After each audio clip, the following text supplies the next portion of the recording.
Was pumping a little iron to get myself psyched for coming out here.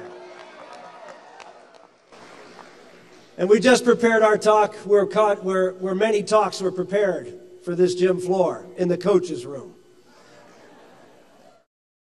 A part of our family, because this is where we're from. We can add to Iowa, Missouri, Minnesota, Colorado, now Oklahoma and Tennessee. On the campaign trail, the common refrain is more Karen, less Rick. But I'm working on it. I'm trying to get as good as she is at this political stuff. Soul of this country, they worked hard and they overcame odds.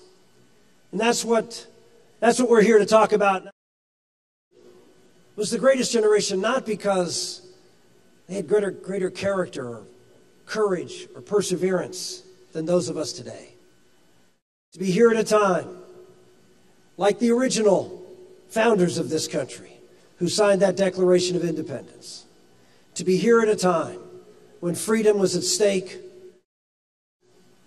when they thought, oh, okay, he's finally finished. We keep coming back.